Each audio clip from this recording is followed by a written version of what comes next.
O dedinho dele encostou na ponta do meu nariz, molhado, escorrendo espuma, e eu congelei com a esponja parada no ar. A água da banheira ainda batia morna na minha mão.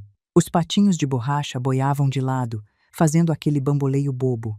E o meu neto de 4 anos, com a carinha mais doce do mundo, sem fazer a menor ideia do tamanho do que estava dizendo, sorriu para mim e repetiu, com a naturalidade de quem repete uma cantiga, uma frase que ele só podia ter ouvido da boca de um adulto. Vó, o papai disse que você vai morar aqui para sempre, para fazer comida e cuidar de mim todo dia. Mas você não vai poder mais ir para sua casa. Por que você não vai poder ir para sua casa, vó? Eu não respirei. Sabe quando o corpo inteiro vira gelo de dentro para fora? Foi isso. Ajoelhada no chão daquele banheiro que não era o meu, na casa que não era a minha, com o dedinho molhado do meu neto ainda pousado no meu nariz, eu entendi numa fração de segundo uma coisa que eu vinha empurrando com a barriga fazia 2 meses. E foi naquela noite, depois que ele dormiu, que eu peguei o telefone e comprei uma passagem de volta para casa. Mas para você entender por que uma frase de criança, dita no meio de uma brincadeira de banho, me fez arrumar a mala e ir embora, eu preciso voltar um pouco. Uns 2 meses para trás.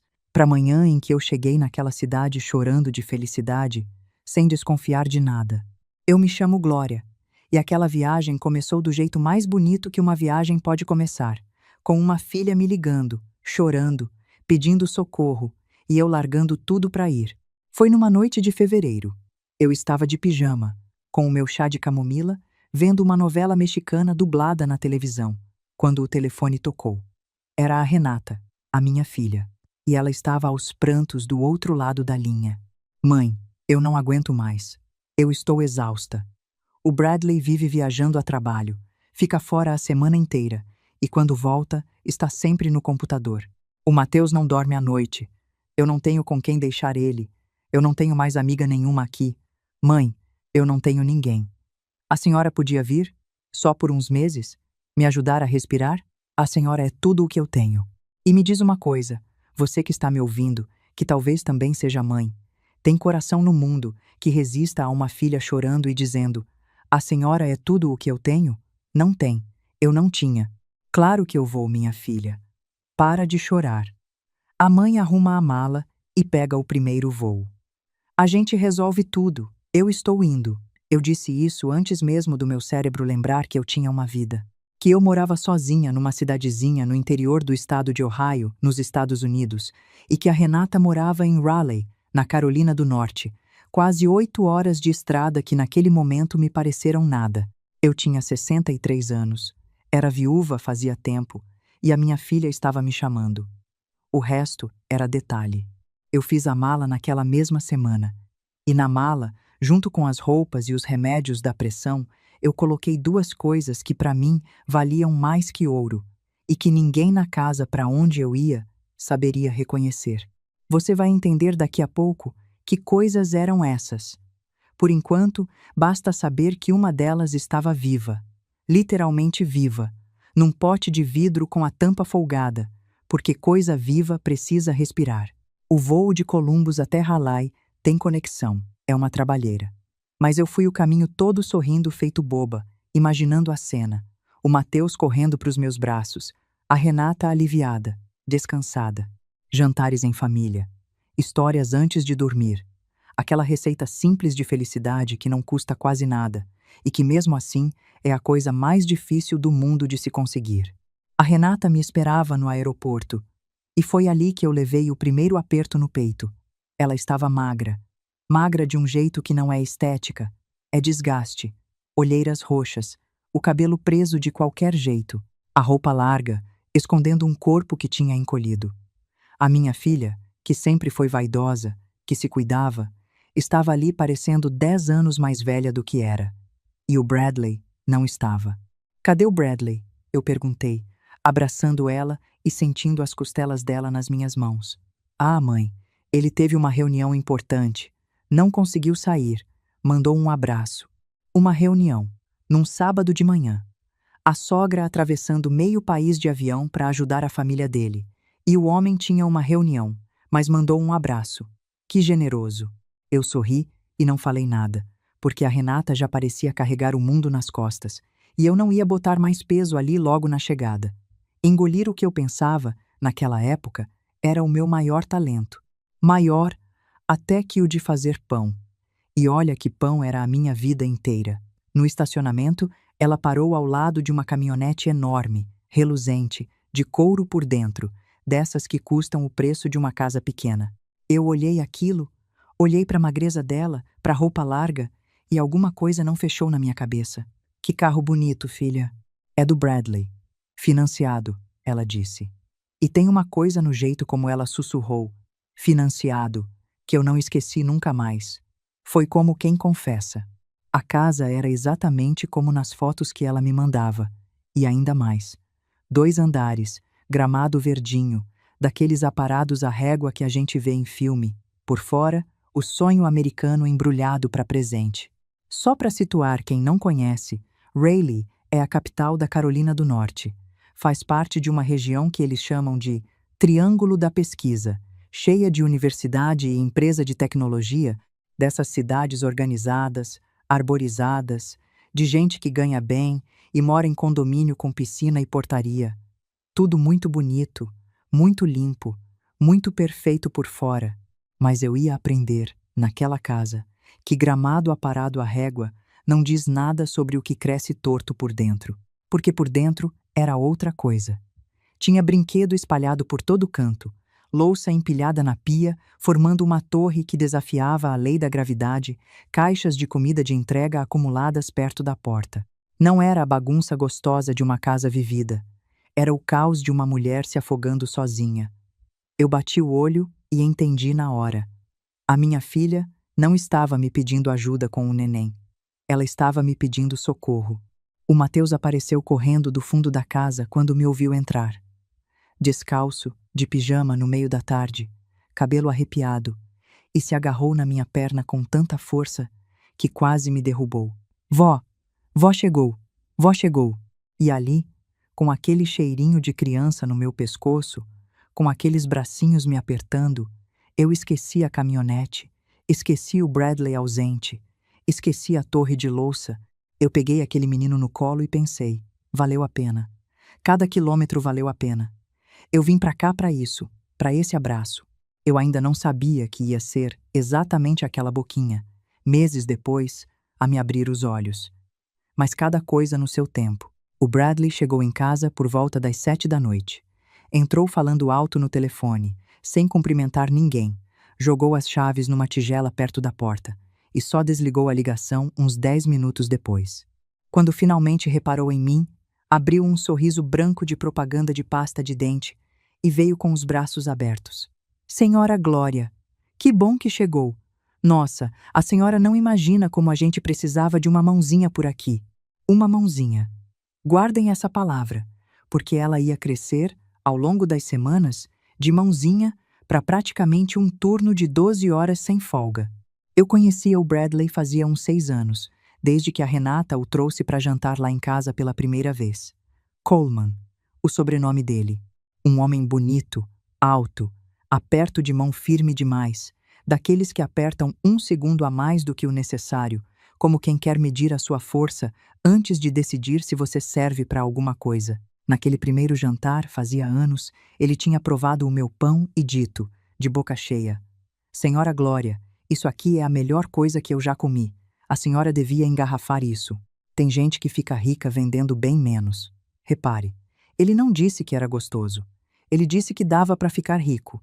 Já naquela noite, ele não me olhou e viu uma sogra. Ele me olhou e viu um produto. Mas eu só fui entender isso de verdade muito depois, quando já era tarde para fingir que não tinha visto. Naquela primeira noite em Raleigh, eu fiz o jantar. Claro que fiz. Cheguei de viagem, com o corpo todo dolorido do voo, e fui direto para a cozinha, porque não tinha nada pronto e a torre de louça precisava ser enfrentada por alguém. Fiz um frango assado com batatas e enquanto o cheiro tomava conta da casa, eu vi uma coisa que me apertou o coração. A Renata, encostada na porta da cozinha, fechou os olhos e respirou fundo, como quem sente um cheiro de casa que tinha esquecido que existia. O Mateus puxava a minha saia, perguntando se já podia comer. E o Bradley apareceu, abriu a panela sem pedir licença, espiou e disse: cheiroso. Mas, senhora Glória, da próxima vez maneira no óleo, tá? A gente aqui é mais da linha saudável.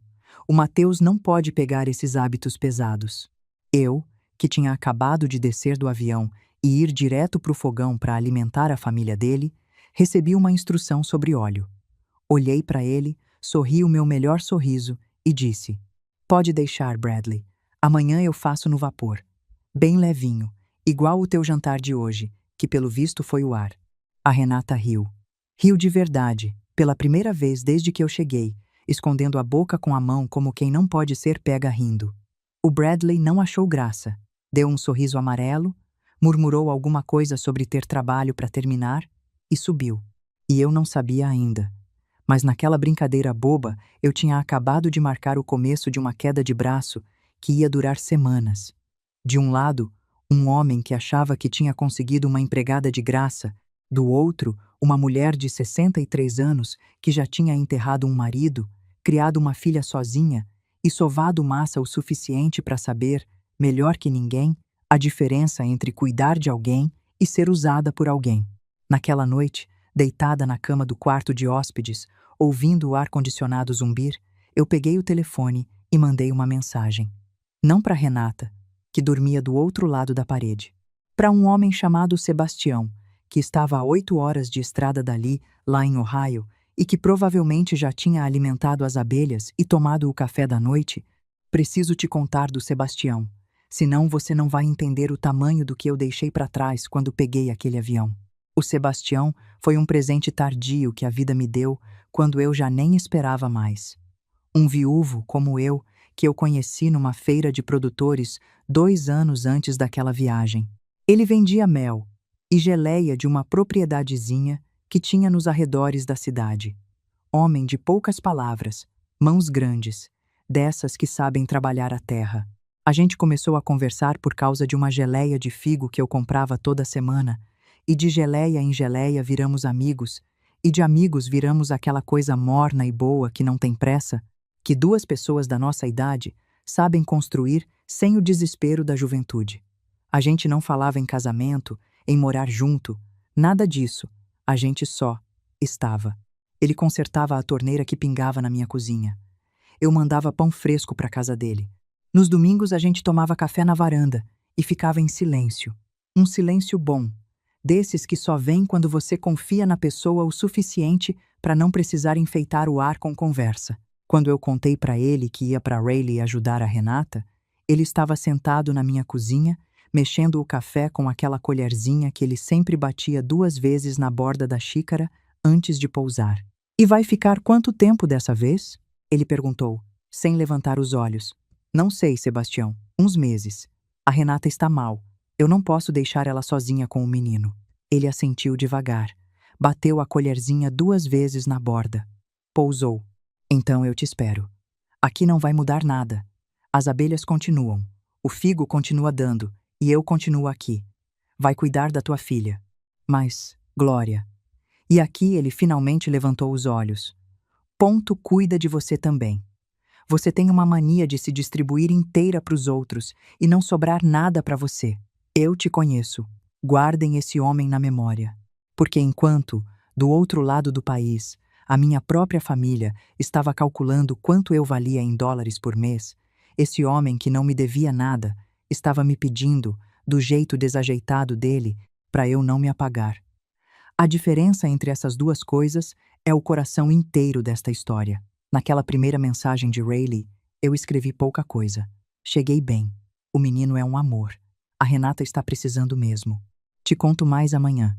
Ele respondeu rápido, do jeitinho dele, com um pontinho final depois de cada frase, como quem escreve devagar e com capricho. Que bom que chegou bem. Cuida de você. O fermento sobreviveu à viagem? Não deixa ele passar fome. O fermento. Pois é. Chegou a hora de eu te explicar as tais 2 coisas que eu trouxe na mala, mais valiosas que ouro. Porque era isso que eu fazia da vida. E eu conto com orgulho. Eu era padeira. Confeiteira, na verdade, mas no fundo padeira, dessas que chegam no escuro, às 4 da manhã, quando a cidade inteira ainda dorme, e acendem o forno antes de acender qualquer luz, trabalhei com as mãos a vida toda. A padaria sustentou a minha casa depois que o meu Antônio se foi, num inverno em que o coração dele simplesmente cansou de bater. Pagou a faculdade da Renata, comprou os livros, o vestido que ela usou quando casou. Eu fiquei viúva cedo, com uma menina para criar, e foi o pão que criou nós duas. A Renata cresceu com farinha no cabelo, fazendo lição de casa no balcão da padaria enquanto eu fechava o caixa. Cresceu sabendo que mão calejada não é vergonha, é currículo. E é por isso que doeu tanto o que veio depois. Mas eu estou me adiantando de novo. A gente que já viveu muito tem essa mania de contar o fim antes do meio. A primeira coisa que eu trouxe na mala era o meu caderno de receitas, encardido de gordura e de tempo, com a letra da minha mãe e da minha avó, algumas em português enrolado de quem aprendeu a escrever depois de velha. A segunda era o tal fermento que o Sebastião lembrou de perguntar. Deixa eu te explicar, porque isso importa para a história inteira. Pão de fermentação natural de verdade não sai do nada. Ele depende de uma massa viva, que a gente chama de fermento natural, ou massa madre, que é basicamente uma colônia de bichinhos invisíveis que você alimenta todo dia, como se fosse um animal de estimação que mora num pote de vidro. Se você esquece de alimentar, ela morre. Se você cuida, ela atravessa gerações. A minha tinha 22 anos de idade quando eu peguei aquele avião. 22 anos. Mais velha que muito casamento que eu vi desabar por aí. Eu não ia deixar ela morrer sozinha numa geladeira por meses. Levei comigo, para alimentar todo dia e de quebra assar pão de verdade para o meu neto. Guarde esse potinho de fermento na cabeça, porque ele vai voltar e vai dizer mais sobre mim do que muita coisa que eu ainda vou te contar. Nas primeiras 2 semanas, eu confesso, foi até gostoso. Cansativo, mas gostoso. Eu acordava cedo, fazia o café, levava o Mateus para a creche, voltava, arrumava a casa, alimentava o meu fermento, deixava o almoço pronto, buscava o menino, brincava com ele no quintal, fazia o jantar. A Renata, com aquele alívio, foi melhorando da cara. Voltou a se arrumar um pouquinho. Voltou a dormir à noite, porque eu assumia as madrugadas quando o Mateus acordava. Em 2 semanas, a olheira dela clareou. E eu me senti útil, me senti mãe, me senti avó. Era o que eu tinha vindo buscar. Mas teve um detalhe que começou a me incomodar, e foi crescendo. O Bradley nunca, nem uma vez me agradeceu. A Renata agradecia o tempo todo, às vezes até demais, com aquela culpa de quem sabe que está pesando a mão no pedido. Mas o Bradley, não. Para ele, eu tinha virado parte da mobília útil da casa, tão natural quanto a máquina de lavar. E você agradece a máquina de lavar? Não, ela está ali para isso. Era assim que ele me olhava. E olha, eu já fui tratada com grosseria na vida. Todo mundo já foi. Grosseria a gente revida e segue. O que machuca de um jeito diferente é a indiferença. É você se desdobrar e a pessoa simplesmente não te ver, como se o seu esforço fosse o piso, o mínimo, a obrigação. Numa dessas madrugadas, lá pelas 3 da manhã, eu desci para a cozinha pegar um copo d'água, descalça, para não fazer barulho, e ouvi vozes na sala, o Bradley e a Renata. A luz da televisão piscando nas paredes. Eu ia anunciar a minha presença, mas parei no meio da escada quando ouvi o meu nome. Ponto. É o que eu estou te falando, Renata. Faz as contas. Uma babá em tempo integral aqui custa pelo menos $2.500 por mês. Uma diarista, mais umas centenas. Some a comida de restaurante que a gente parou de pedir. A tua mãe faz tudo isso, cozinha melhor que restaurante, e a gente não paga nada. Nada. É a melhor coisa que já aconteceu com a gente financeiramente esse ano. A melhor coisa que tinha acontecido com eles financeiramente. Eu, parada na escada, no escuro, descalça, segurando o corrimão.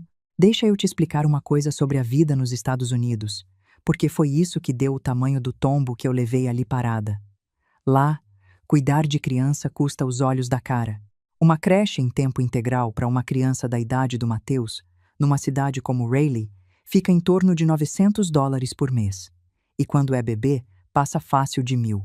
Uma babá em tempo integral, que cuida só do seu filho, beira os 2.500 por mês. Não existe a figura da vizinha que olha o menino, da comadre, da tia que mora na esquina. A família ali é pequena e espalhada pelo país inteiro. Então, quando uma avó aparece disposta a trabalhar de graça, gente como o Bradley não vê uma ajuda. Vê uma economia que ele estimava em $4.000 por mês. $4.000. Sabe o que é isso? É um carro popular por ano. Era esse o tamanho do meu valor naquela planilha. E eu não recebia um centavo. No Brasil, a gente tem uma coisa que eles não têm, e que eu só fui dar valor estando longe: a rede, a vizinha que olha o filho, a avó que mora perto, a comadre, o calor de ter gente em volta. Lá, cada família é uma ilha. E quando você é a única ponte daquela ilha, eles te usam como ponte até a madeira começar a rachar. E a Renata? A Renata falou baixo, tão baixo que eu mal ouvi. Bradley, para. Ela é minha mãe. Ela veio porque eu pedi, não porque. E daí que é tua mãe? Melhor ainda, tua mãe não vai te processar por excesso de jornada. E ele riu da própria piada. Relaxa, amor. Está todo mundo ganhando. Ela se sente útil. A gente economiza uma fortuna. É ganha-ganha. Ganha-ganha. Eu subi as escadas de volta, devagar, sem o copo d'água, com a boca seca de um jeito que água nenhuma ia resolver. E sabe o que mais me doeu? Não foi o Bradley. Do Bradley eu já esperava. Foi o Bradley da minha filha. Aquele fraquinho, sem força, de quem reclama mas não enfrenta. Aquele que não era um basta. Era só um pedido de desconto na crueldade. Seja cruel mais baixinho, que eu não quero ouvir. Foi isso que mais cortou. Porque eu entendi, naquela madrugada, que a minha filha sabia. Ela sabia como ele me via. E tinha aprendido a conviver com isso para não brigar. Mas eu não chorei. Ainda não. Eu sou de uma geração que aprendeu a deixar a louça secando antes de derramar a primeira lágrima. Eu só apertei o pote de fermento na manhã seguinte. Dei a colherada de farinha e água que ele precisava. Vi aquele troço vivo borbulhar de volta à vida. E pensei, a única coisa nesta casa que está sendo alimentada do jeito certo é você, meu velho. E olha que você nem é gente. A partir daquela madrugada, eu passei a enxergar a casa com outros olhos. Sabe quando você descobre uma coisa e de repente todos os detalhes que você não tinha reparado começam a gritar? Foi assim. Comecei a notar o tamanho das contas que chegavam pelo correio e ficavam jogadas na bancada. Comecei a notar que o Bradley trocava de tênis toda semana, sempre da marca cara, enquanto a Renata usava a mesma sandália gasta. Comecei a notar que ele almoçava fora todo dia, em restaurante, enquanto mandava mensagem perguntando: tem comida em casa para o jantar? Como quem confere se a despensa estava abastecida, a casa inteira girava em torno do conforto de um homem só. E o motor desse conforto agora era eu. E teve uma segunda coisa, mais sutil e mais perigosa, que eu comecei a notar. O Bradley começou a falar comigo de um jeito diferente. Mais doce, mais melado. Aquele tipo de gentileza que não aquece, que ao contrário deixa você de orelha em pé. Ele começou a me elogiar na frente da Renata. Nossa, senhora Glória, a senhora tem um dom. O Mateus nunca comeu tão bem. Sabe que a senhora podia se mudar de vez pra cá? A gente tem espaço. E a Renata, coitada, iluminava. Ai, mãe, seria um sonho. A gente junto. E eu sorria, sem dizer nem sim nem não, porque alguma coisa naquele convite tão repentino, vindo logo do homem que me chamava de economia do ano, cheirava a estratégia. Quem despreza uma pessoa não a convida para morar junto, a não ser que essa pessoa seja útil demais para deixar escapar. Ele não me queria por perto. Ele queria fixar a economia, transformar os uns meses em permanente, e ia conseguir isso usando o amor da minha filha por mim como isca. A Renata pedia de coração. Ele empurrava por interesse. E eu, no meio, presa pela própria filha, que nem desconfiava que estava sendo usada como anzol. Foi mais ou menos nessa época que eu desabafei de verdade com o Sebastião pela primeira vez. Um fim de tarde, o Mateus dormia, a Renata tinha saído, e eu me sentei no degrau da porta dos fundos, olhando aquele gramado perfeito, que não tinha um pé de nada que se comesse, só grama de enfeite, e liguei. Contei tudo. A conversa da escada, a economia do ano, o convite estranho. Ele ouviu em silêncio, sem me interromper uma vez, E quando eu terminei, ficou quieto um tempo e falou uma coisa que eu carrego até hoje. Glória, deixa eu te perguntar uma coisa. Se você não soubesse cozinhar, não soubesse limpar, não tivesse braço para carregar criança, se você fosse só uma velha cansada precisando de cuidado, essa tua filha ainda ia querer você aí? Eu não soube responder na hora. Fiquei com a pergunta entalada, e ele continuou. Porque é essa a pergunta que importa. Não é se eles te amam quando você é útil. Todo mundo ama quem é útil. A pergunta é se eles te amam quando você não dá lucro. Pensa nisso. E não chora aí sozinha, que eu não estou vendo, mas eu sei que você está fazendo essa cara. Eu ri e chorei ao mesmo tempo. Como é que ele sabia? Como é que um homem a 8 horas de distância me conhecia mais do que a minha própria filha ali do meu lado? Porque ele me olhava, é por isso. E quem olha de verdade não precisa estar perto. Aquela pergunta dele ficou comigo dia e noite. E o destino, esse senhor impiedoso e pontual, estava prestes a respondê-la, pela boca da pessoa mais sincera daquela casa, a única que ainda não tinha aprendido a mentir. As semanas foram passando e a tal mãozinha virou um trabalho de sol a sol. A lista de tarefas crescia sozinha, como mato. Primeiro era só o Mateus e a comida. Aí entrou a faxina pesada. Aí entrou a roupa de todo mundo, inclusive as camisas sociais do Bradley, que ele fazia questão que fossem passadas com goma na gola e reclamava se ficasse um vinco fora do lugar. Eu, que passei a vida sendo dona do meu próprio negócio, sendo a patroa, me vi passando a camisa de um homem que me tratava como serviçal e que nunca, nem uma vez, perguntou se eu estava cansada. E aqui vale uma pausa rápida, porque tem uma coisa que eu só fui entender melhor depois, conversando com gente que sabe das leis. Quando alguém presta serviço contínuo dentro de uma casa, cozinhando, limpando, cuidando de criança todos os dias, no horário que o dono da casa manda, isso é trabalho. Tem nome, tem valor. Nos Estados Unidos existe até uma figura legal para isso, o household employee, o empregado doméstico. E quem contrata uma babá de verdade tem obrigação de pagar impostos e registrar. Só que a lei lá tem uma brecha curiosa. Ela isenta o patrão de tratar como empregada formal a própria mãe, a sogra ou o pai. Ou seja, a lei praticamente já avisa, em letra miúda, que parente é a mão de obra que sai mais barata, porque por ela ninguém precisa registrar nada. E foi exatamente nessa brecha que o Bradley se aninhou. No Brasil, traduzindo para nossa realidade, a gente até avançou nesse ponto, porque o trabalho doméstico hoje é reconhecido e protegido por lei, com carteira assinada e direitos garantidos. Mas dentro de casa, na informalidade do amor de família, a armadilha é a mesma em qualquer país. O serviço fica invisível só porque vem de quem ama, e o que é invisível ninguém valoriza e ninguém paga. Guarde isso, porque a primeira pessoa que precisa enxergar esse trabalho como trabalho é a própria mulher que o faz. Tinha dias que eu me pegava parada no meio daquela cozinha, com a colher de pau na mão, esquecida do que ia fazer, só olhando pela janela aquele gramado de enfeite. E eu me lembrava da minha vida de antes, porque padeiro não é quem aperta botão de máquina. Padeiro é gente que namora o tempo. A massa tem o tempo dela, e você não manda nela, você obedece. O fermento sobe quando quer. Você aprende a ler a massa como quem lê o humor de uma pessoa querida, pelo toque, pelo cheiro. Eu sovava pão de madrugada com o silêncio da cidade toda do meu lado, e tinha uma paz ali que escritório nenhum jamais ia conhecer. Ver o cliente fechar os olhos no primeiro pedaço tem uma dignidade que dinheiro não compra.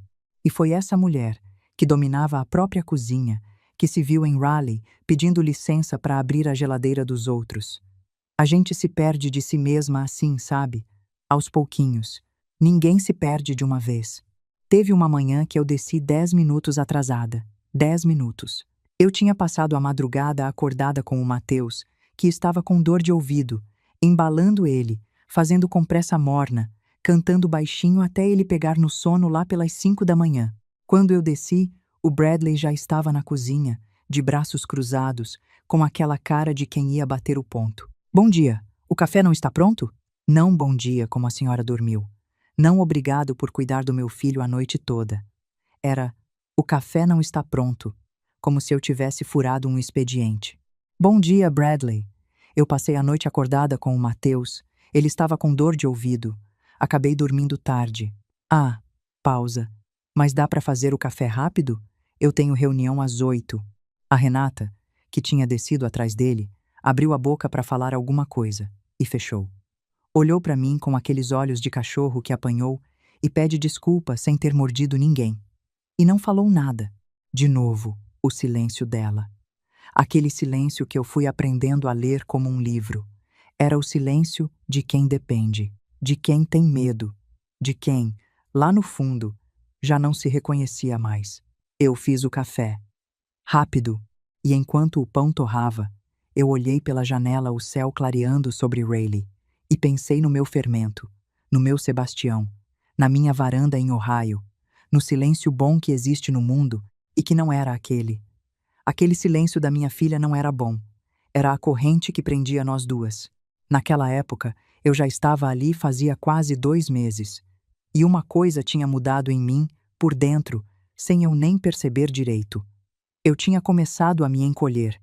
Eu, que sempre fui de chegar numa cozinha e dominar o espaço, comecei a pedir licença para abrir a minha própria geladeira. Eu, que sempre tive opinião sobre tudo, comecei a engolir as opiniões. Falava mais baixo, ocupava menos espaço, ria menos. E o pior, eu tinha parado de alimentar o meu fermento direito. Não todo dia, como devia. Às vezes esquecia, de tão cansada, e quando lembrava, lá pela meia-noite, ia correndo dar a colherada com culpa. E ele, coitado, começou a ficar fraco, a borbulhar menos, a azedar. Porque massa viva é igual gente. Se você para de cuidar, ela não morre de uma vez. Vai definhando devagar, perdendo a força, até que um dia você percebe que aquilo que tinha vida já não tem mais. Eu estava virando o meu próprio fermento esquecido. E foi precisar a boca de uma criança de 4 anos para eu enxergar isso. E foi aí que chegou aquela terça-feira. Eu lembro que era terça porque era dia de lasanha, o Mateus adorava, e eu tinha passado a tarde fazendo a massa do zero. Depois do jantar, eu subi para dar banho nele, que era a parte do dia que eu mais amava. O banho do Mateus era o meu refúgio. Ele brincava com os patinhos, fazia bigode de espuma, me contava as histórias mirabolantes que só criança de 4 anos sabe contar, com um dinossauro que vira amigo de tubarão. Era o único momento em que aquela casa parecia ter algum sentido. E foi naquele banho, com a água morna na minha mão e os patinhos boiando, que o dedinho dele encostou no meu nariz e ele soltou a frase que abriu esta história.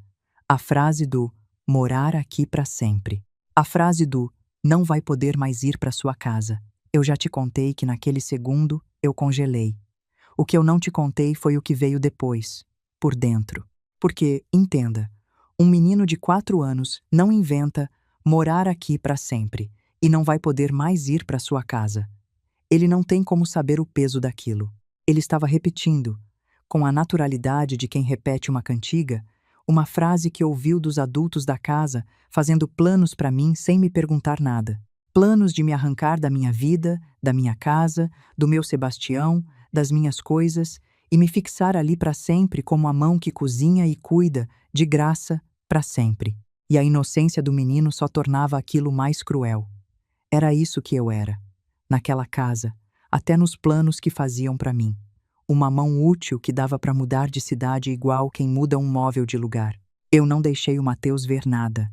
Engoli tudo. Sorri. Fiz bigode de espuma para ele rir. Que ideia, meu amor. A avó vai fazer lasanha para você a vida inteira. Terminei o banho, enrolei ele na toalha, sequei aquele cabelinho, vesti o pijama de dinossauro, contei a história de costume e fiquei deitada ao lado dele até ele dormir, com a respiração quentinha batendo no meu braço. E só ali, no escuro do quarto do meu neto, é que as lágrimas vieram. Mas vieram quietas, coladas, sem soluço. Porque eu não podia acordar ele. Aquela geração que deixa a louça secando, lembra? A gente chora sem fazer barulho. A gente aprende cedo a chorar de um jeito que não incomoda ninguém. E enquanto eu chorava ali, no escuro, uma coisa muito clara foi se formando dentro de mim. Não era vingança. Eu sei que você talvez quisesse que fosse vingança, que eu descesse aquela escada e jogasse a verdade na cara daqueles dois. Mas não era isso. O que se formou dentro de mim foi mais quieto e mais forte que vingança. Foi clareza. Foi a resposta para a pergunta do Sebastião. Finalmente. Eles te amam quando você não dá lucro? Não. A frase do Mateus tinha respondido por todos eles. Eu valia o tempo da minha utilidade. Nem um dia a mais. E o pior, nos planos deles, eu nem ia ter mais a minha vida para voltar. Era para largar tudo e ficar ali, servindo, para sempre. Pois então, se era assim, eu ia decidir sozinha a hora de cansar. E eu ia cansar antes que eles me cansassem. Naquela mesma noite, depois que o Mateus dormiu, depois que a casa silenciou, eu sentei na cama do quarto de hóspedes e fiz 3 coisas.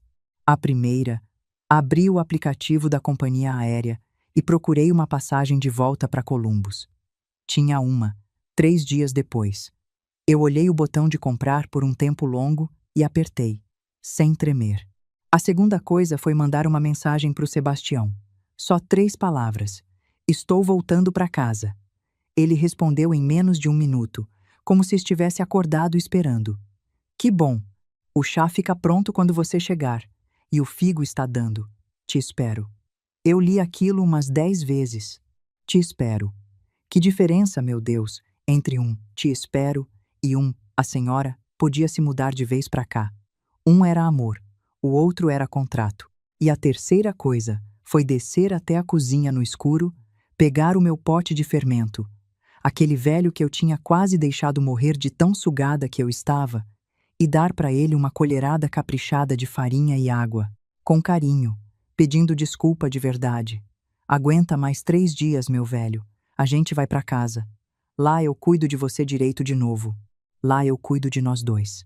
E enquanto eu mexia aquela massa no escuro da cozinha dos outros, eu senti, pela primeira vez em 2 meses, a minha própria espinha endireitar, os ombros voltarem para o lugar, a mandíbula relaxar. Reparem nessa postura, porque ela importa. É a postura de quem já decidiu, de quem parou de pedir licença, de quem vai embora não com um estrondo, mas com a dignidade quieta de quem recolhe o que é seu e fecha a porta atrás de si. Eu ainda tinha 3 dias naquela casa. 3 dias de fingir que estava tudo normal, de fazer o café, a lasanha, o banho, guardando dentro de mim a decisão mais importante que eu tinha tomado em quase 20 anos. E nesses 3 dias muita coisa ainda ia acontecer. O Bradley ainda ia me fazer um último pedido, o pedido que ia escancarar de vez quem ele era. A Renata ainda ia ter a chance de dizer uma palavra, uma só, que podia ter mudado tudo. E eu ainda ia descobrir que a frase do meu neto no banho não tinha sido a única coisa que aquela criança inocente ia me ensinar. O primeiro daqueles 3 dias amanheceu igual a todos os outros, e essa foi a parte mais estranha, porque por dentro eu era outra mulher, e por fora eu continuava sendo a mesma avó de avental que descia para fazer o café. Tem uma força esquisita nisso, sabe? Em saber uma coisa que ninguém mais na casa sabe. Eu olhava para o Bradley mastigando a torrada, conferindo o telefone, sem me dirigir a palavra, e eu pensava: você não faz ideia, meu filho. Você acha que ainda manda no relógio, mas o relógio dessa casa já está marcando a minha saída, e quem deu corda nele fui eu. Eu fiz o café daquele primeiro dia com um capricho que fazia tempo que eu não tinha. Não por ele, por mim. Assei um pão fresco com o meu fermento, que já tinha voltado a borbulhar feliz depois da colherada de carinho da noite anterior. A casa inteira ficou com aquele cheiro de padaria, que é o cheiro da minha vida inteira. O Mateus desceu correndo, atraído pelo cheiro feito um passarinho, e pediu para passar geleia ele mesmo, lambuzando tudo, e eu deixei. Deixei lambuzar, deixei sujar, porque eu já tinha entendido que aqueles dias eram os últimos com ele, e eu não ia gastar nenhum deles brigando com mancha de geleia na toalha. A Renata desceu, sentiu o cheiro e fez de novo aquela cara da primeira noite. Fechou os olhos, respirou fundo. Mãe, esse cheiro, eu cresci com esse cheiro. E eu olhei para ela, para aquela mulher magra e cansada que um dia foi a menina de farinha no cabelo fazendo lição no balcão da minha padaria, e quase eu contei tudo ali. Quase peguei na mão dela e disse: filha, vem comigo, traz o Mateus, larga isso aqui. Mas eu não disse. E vou te explicar por quê. Porque isso é importante e talvez você discorde de mim. Eu não disse porque a Renata precisava chegar nessa conclusão sozinha. Se eu arrancasse ela dali pela mão, ela ia passar o resto da vida achando que tinha sido eu, a mãe controladora, que separou ela do casamento. Tem decisões que a gente não pode tomar pelos filhos. A gente só pode deixar a porta aberta e rezar para que eles enxerguem a saída antes que seja tarde. Eu ia abrir a porta. Atravessar era com ela. Naquele primeiro dia, à tarde, aconteceu uma coisa pequena que ficou comigo. Eu estava no quintal com o Mateus, ensinando ele a plantar uma sementinha de feijão num copinho com algodão. Dessas experiências de criança, sabe? E ele, todo concentrado, com a linguinha de fora, me perguntou: Vó, a planta cresce sozinha? Não, meu amor. Você precisa dar água todo dia, e sol, e conversar com ela. Conversar? Conversar. Toda coisa viva gosta de saber que tem alguém cuidando.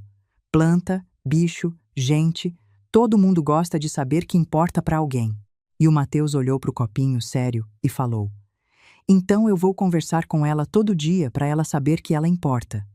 E meu coração, que já estava partido, partiu mais um pouquinho. Porque aquele menino, com 4 anos, já entendia uma coisa que os 2 adultos da casa tinham esquecido: que cuidar é dizer para alguém que ela importa. E ninguém, em 2 meses, tinha me dito que eu importava. Ninguém ali, só o menino, sem saber. E o homem das abelhas, a 8 horas de distância. Naquela mesma noite do primeiro dia, depois que todo mundo dormiu, eu fiquei acordada arrumando mentalmente o que ainda faltava antes de ir. E me peguei pensando numa coisa que talvez te ajude se você estiver passando por algo parecido. Quando a gente decide partir de uma situação ruim, a parte mais difícil não é a coragem de sair.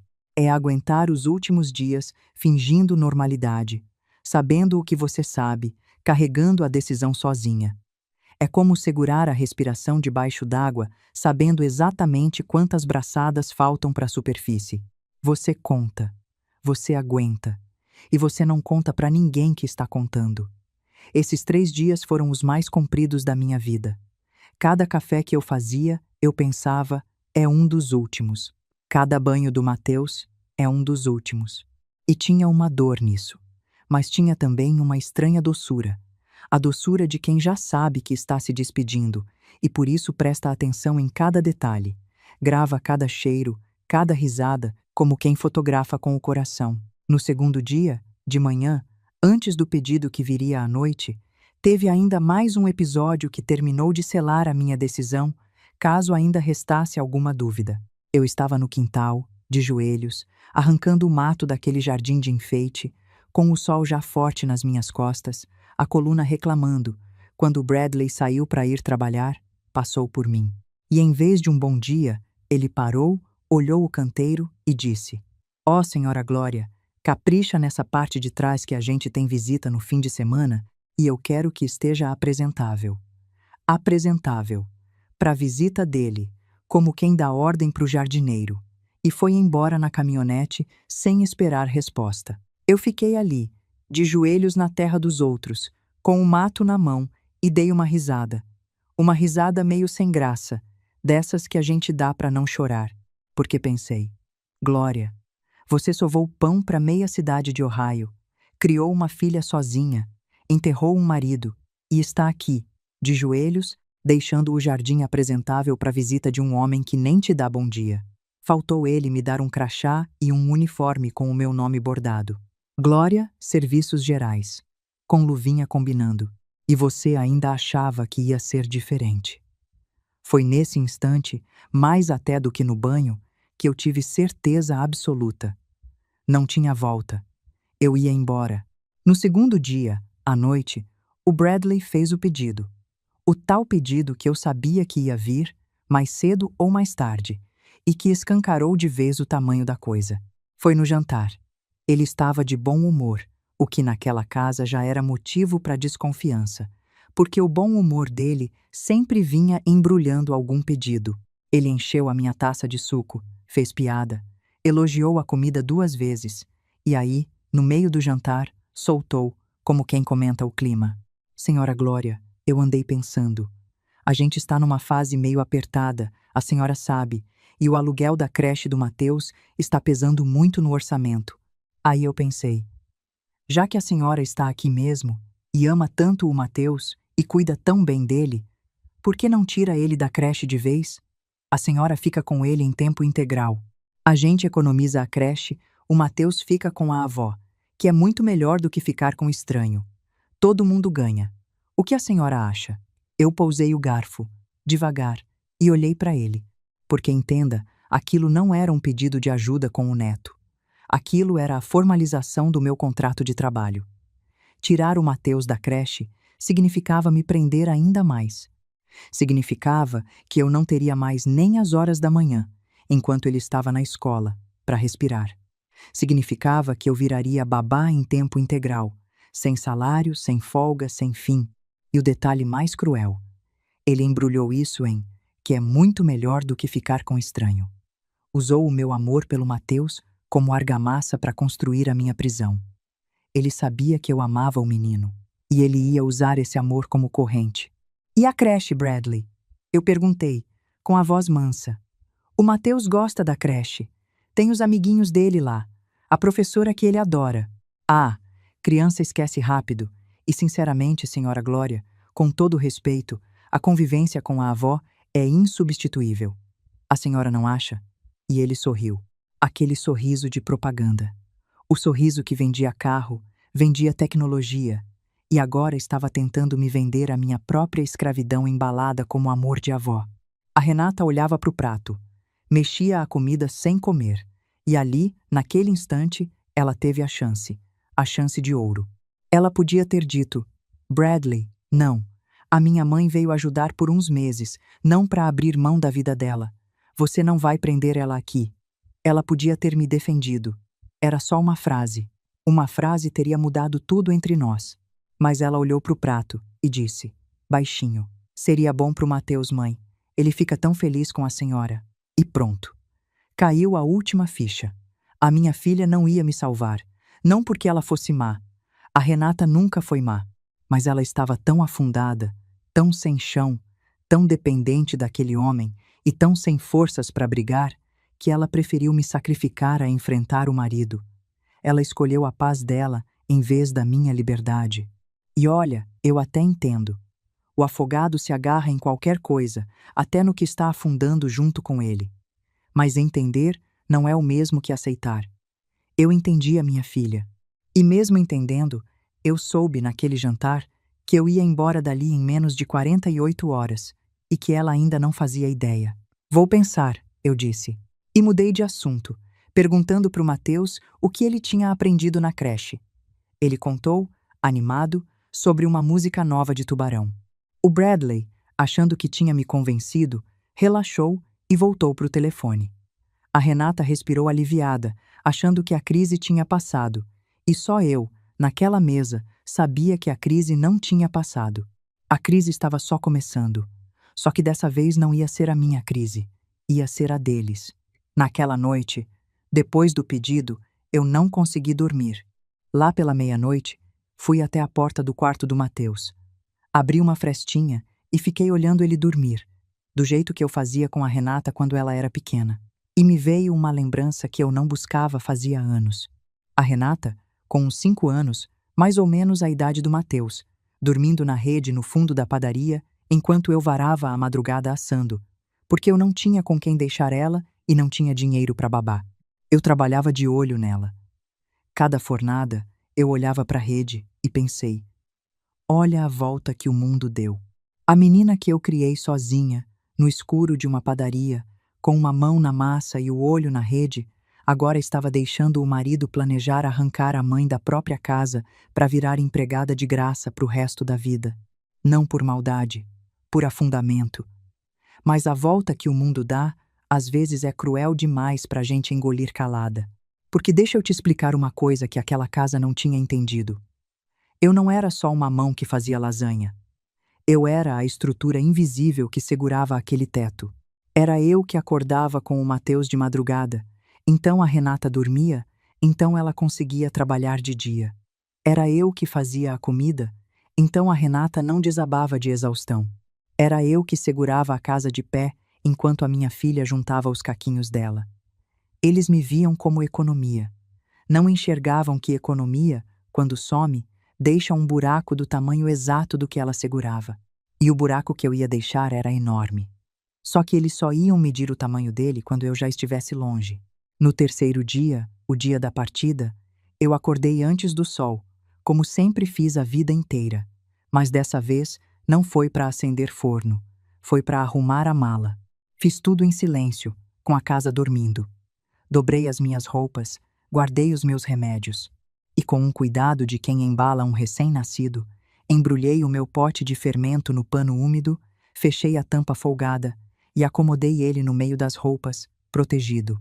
Peguei o meu caderno de receitas, encardido e sagrado, e guardei junto. As minhas 2 heranças de verdade, voltando comigo, intactas, porque ninguém naquela casa tinha sequer percebido o valor delas. Mas antes de fechar a mala, eu fiz uma coisa. Sentei na cama e escrevi uma carta. À mão, porque coisa importante a gente escreve à mão. Não era uma carta de mágoa, não era uma carta de acusação. Eu não ia descer aquela escada para brigar, para gritar, para jogar a conversa da escada na cara deles. Isso não ia mudar a Renata. Ia só dar ao Bradley o prazer de me ver descontrolada.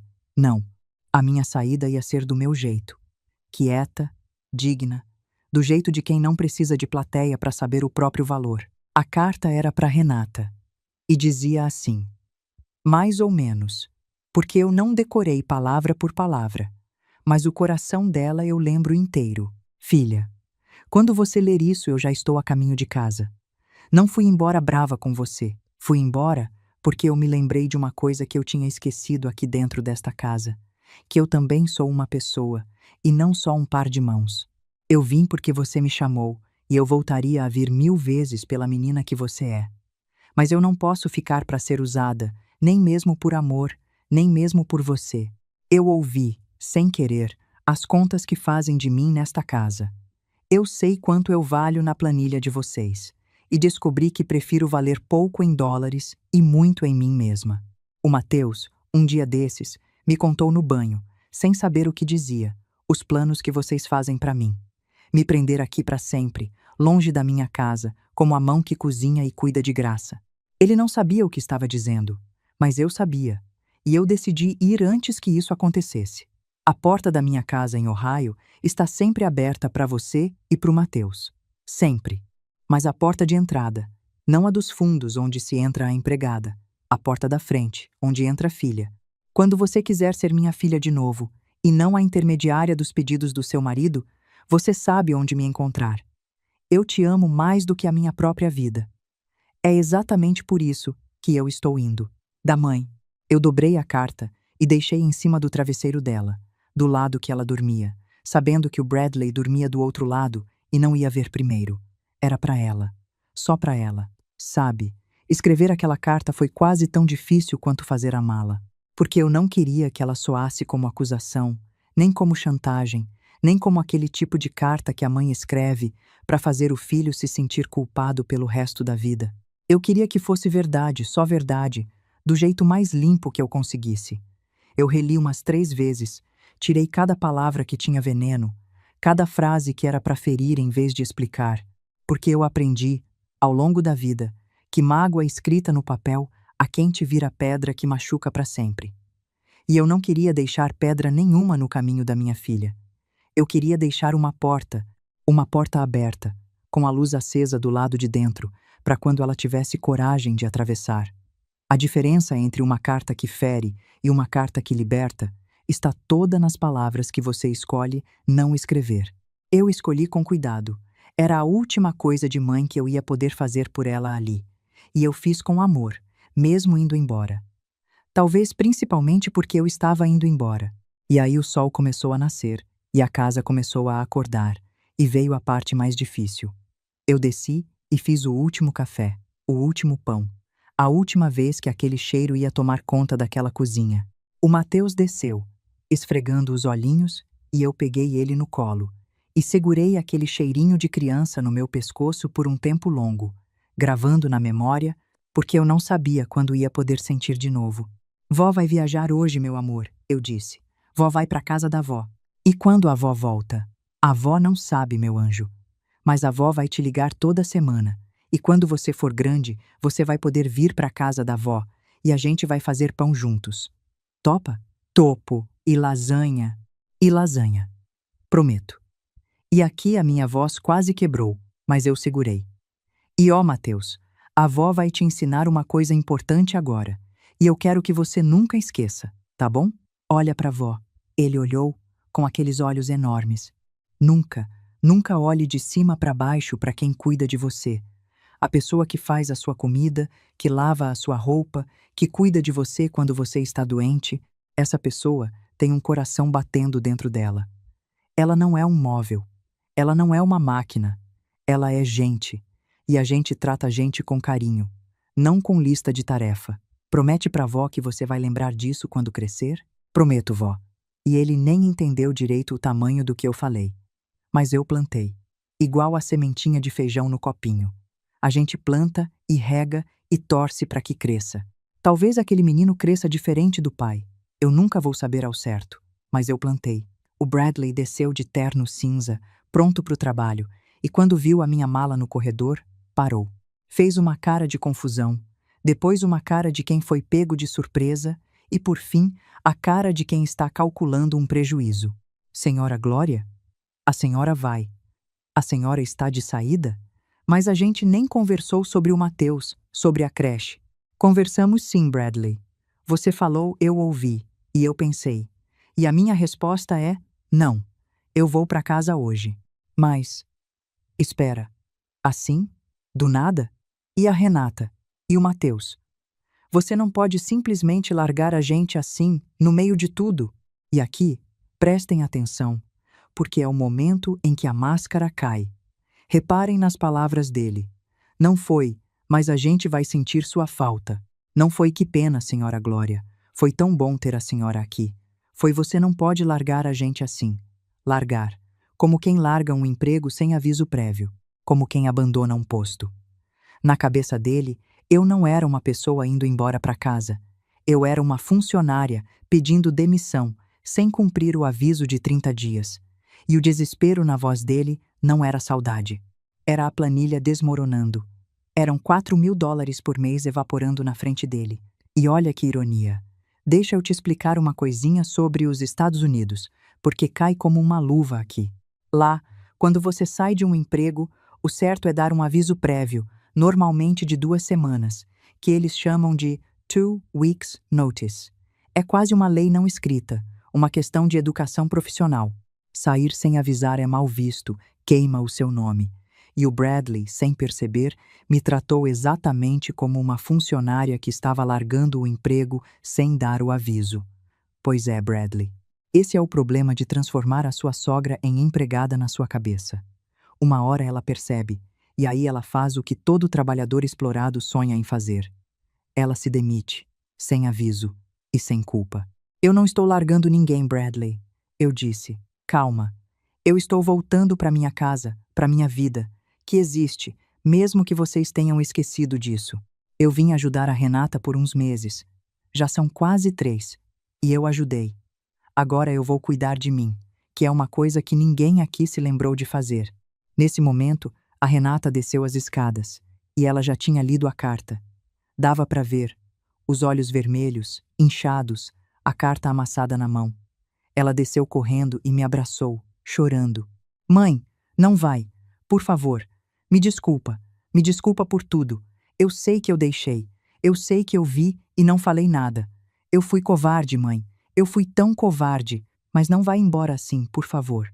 E aqui foi a parte mais difícil da minha vida. Mais difícil que enterrar o Antônio, eu juro, porque ter a sua filha chorando agarrada em você, pedindo desculpa, pedindo para você ficar, e mesmo assim ir embora.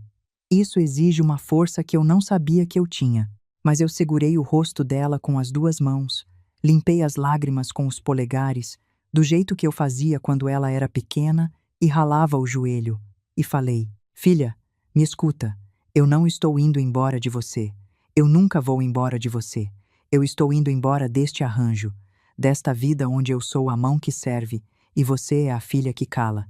Isso aqui não está fazendo bem para nenhuma de nós duas. Olha para você, Renata. Olha, você está se apagando. E eu estava me apagando junto, para te segurar. Mas dois afogados juntos não salvam ninguém, meu amor. Um tem que pisar em chão firme primeiro para puxar o outro. Eu vou pisar em chão firme e vou ficar lá, de pé, com a mão estendida. Quando você decidir nadar para fora daqui, eu vou estar lá para te puxar. Mas eu não vou afundar com você, nem por amor. Porque amor que afunda os dois não é amor, é naufrágio. Ela chorou mais, e eu chorei. E o Mateus, sem entender nada, abraçou as nossas pernas e chorou também. Daquele choro solidário de criança que chora só porque viu os adultos chorando. O Bradley, esse, ficou parado, sem saber o que fazer, percebendo que tinha perdido o controle da situação, que a peça que ele achava que era de mobília tinha ganhado vontade própria e estava saindo pela porta. Isso é um absurdo, ele resmungou. A senhora está sendo dramática. Ninguém aqui te tratou mal. E aqui, eu preciso que você preste atenção no corpo dele, porque o corpo fala o que a boca esconde. O Bradley, que sempre teve aquela postura de dono do mundo, de ombro para trás e queixo erguido, naquele momento estava diferente. A mão dele apertava a bancada da cozinha com os nós dos dedos brancos, o maxilar travado, e os olhos, aqueles olhos que sempre me olharam de cima, agora corriam pelos cantos, fazendo conta, procurando um argumento, uma alavanca, qualquer coisa que me prendesse mais um pouco. Não era um homem magoado, era um homem perdendo um ativo. E quando um homem desses percebe que a peça escapou do tabuleiro, ele faz a última cartada. Ataca quem está saindo, para ver se a culpa segura quem o respeito não segurou. E eu olhei para ele, pela última vez, e falei a única frase que eu deixei escapar com um pouquinho de fel, porque até santo tem limite. Bradley, você nunca me tratou mal. Você só nunca me tratou como gente. E sabe qual é a diferença? Tratar mal a gente percebe na hora e revida. Não tratar como gente, a gente demora a perceber, porque vem embrulhado em sorriso. Mas o estrago é maior. Cuida da minha filha e cuida do meu neto, porque um dia esse menino vai crescer e vai lembrar de quem cuidou dele de verdade. E não vai ser de quem fazia conta, vai ser de quem fazia lasanha. E eu peguei a minha mala, com o fermento vivo lá dentro, dei um último beijo na testa do Mateus, um último abraço apertado na Renata e saí pela porta da frente. A porta da frente, não a dos fundos. O táxi já estava esperando. Eu tinha chamado antes de descer. Entrei, fechei a porta e não olhei para trás.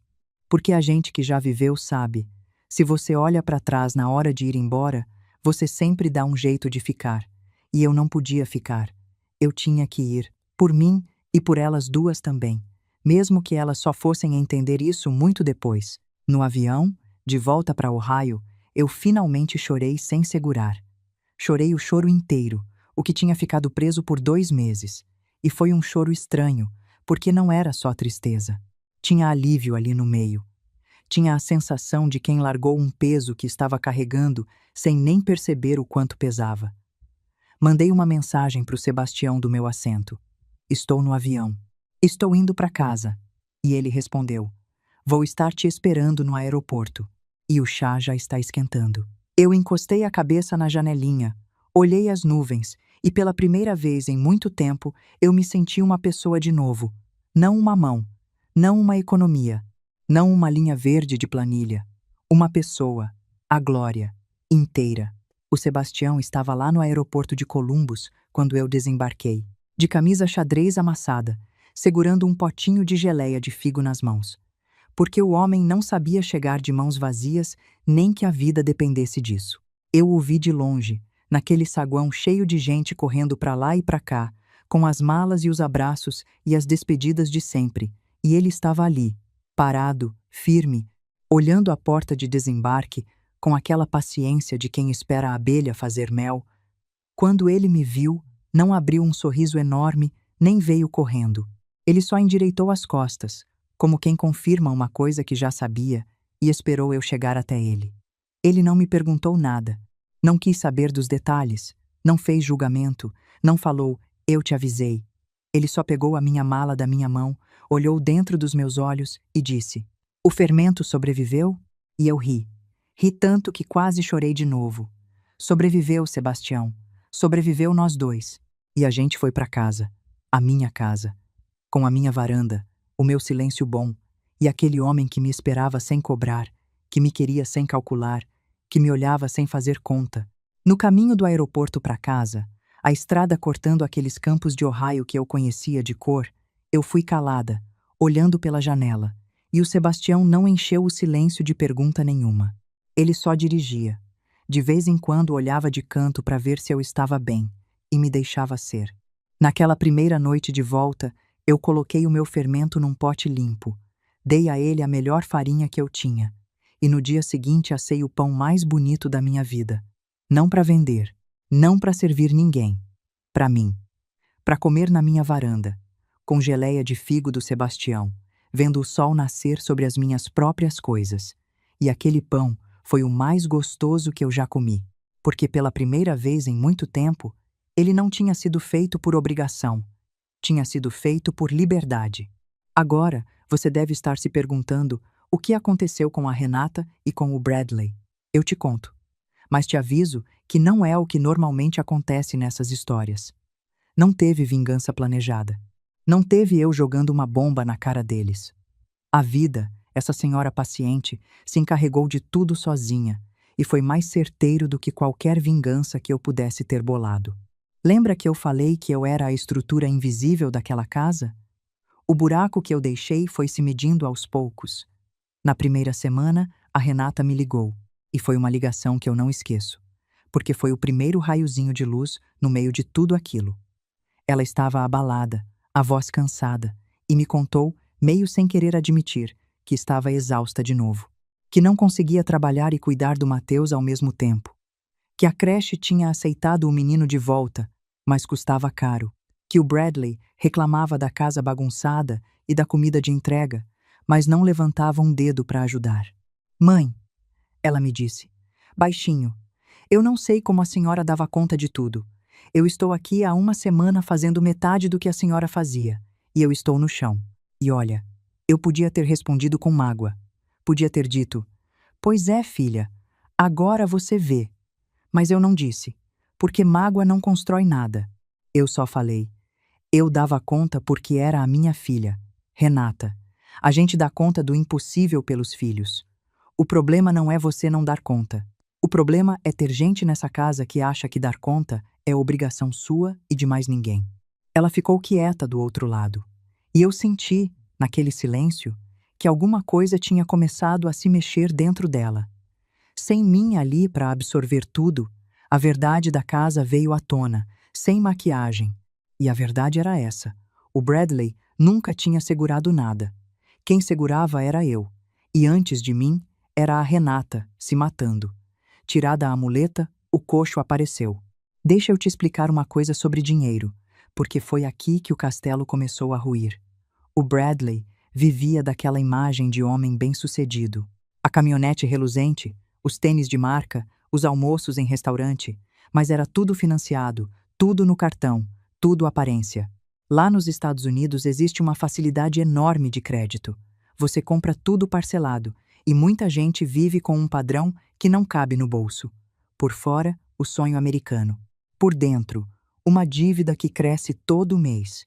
E enquanto eu estava lá, de graça, eu segurava o custo do meu lado. Quando eu saí, a creche voltou, a comida de entrega aumentou, a casa precisou de diarista e a conta, que já estava esticada, simplesmente estourou. No Brasil, quando alguém se enrola assim, a gente costuma ter onde se agarrar, caminhos para renegociar e aquele jeito mais nosso da família se ajuntar para ajudar. Lá fora, sem essa rede, o tombo é mais solitário. E foi solitário para o Bradley. Os amigos de almoço sumiram. E uma coisa que eu aprendi vendo de longe. Casamento que se sustenta em aparência, desaba junto com a aparência. Mas o golpe final, o que de fato abriu os olhos da minha filha, não fui eu, nem foram as dívidas. Foi o Mateus de novo. Esse menino, eu juro, é um profeta de 4 anos. Uns 2 meses depois que eu saí, a Renata me ligou chorando, mas era um choro diferente. Era um choro de quem acordou. E ela me contou o que tinha acontecido. O Mateus tinha feito uma pergunta para o pai. Inocente. Do jeito dele. Eles estavam no carro e o menino perguntou: Papai, quando você ficar velho, a gente vai te obrigar a morar longe da sua casa e trabalhar de graça pra gente, igual você ia fazer com a avó? Do nada. Com a naturalidade de criança. E a Renata, no banco do carona, ouviu aquilo. E segundo ela me contou, foi como se um balde de água gelada caísse na cabeça dela, porque ela percebeu, naquele instante, o que estava ensinando para o filho. Ela percebeu que o Mateus tinha absorvido, como criança absorve tudo, a ideia de que tem gente na família que existe só para servir os outros, de que quando alguém é útil, você usa e não pergunta o que a pessoa quer. E ela percebeu que, se não mudasse nada, o filho dela ia crescer sendo um Bradley, ou pior, ia crescer achando que era normal tratar a própria mãe como criada. Mãe, ela me disse no telefone. Eu olhei para o meu filho e vi o futuro, e o futuro me deu medo. Eu não quero criar um homem que faz conta de pessoa. Eu não quero. E foi aí que eu entendi tudo o que a senhora tentou me dizer naquela carta. A Renata se separou do Bradley 4 meses depois daquela viagem. Não foi por causa das dívidas. Ela fez questão de me dizer, embora as dívidas tenham ajudado a abrir os olhos, foi por causa do Mateus. Foi por causa daquela pergunta no carro. Foi porque ela não quis criar o filho dentro de uma casa onde o amor tinha planilha. Ela pegou o Mateus, pegou as coisas dela e foi embora. Voltou a trabalhar com mais firmeza, conseguiu uma promoção e hoje vive numa casa menor, mais simples, mas onde, segundo ela, se respira. A palavra dela, se respira. E o Bradley? Olha, eu não sou de desejar o mal de ninguém e até hoje eu rezo por ele, porque a mãe dele me ensinou a rezar até pelos que a gente não gosta. Mas a vida cobrou. Ele se afundou nas dívidas, perdeu a caminhonete, que foi retomada pelo banco, teve que vender muita coisa. E a tal imagem de sucesso que ele tanto cultivava simplesmente evaporou. Sem ninguém para segurar a casa de graça, sem a esposa para sustentar a fachada, ele virou o que sempre foi por dentro. Um homem comum, endividado, que tinha confundido o valor das pessoas com o valor que elas geravam para ele. Ele caiu sozinho. Não precisei empurrar. Quem vive fazendo conta dos outros, uma hora a própria conta não fecha. Hoje, eu te conto isso da minha varanda em Ohio. Faz mais de 1 ano daquela viagem. A Renata e o Mateus vêm me visitar de vez em quando, e eles entram pela porta da frente, sempre. O Mateus já está maior, fazendo 5 anos, e da última vez que veio, a gente fez pão juntos.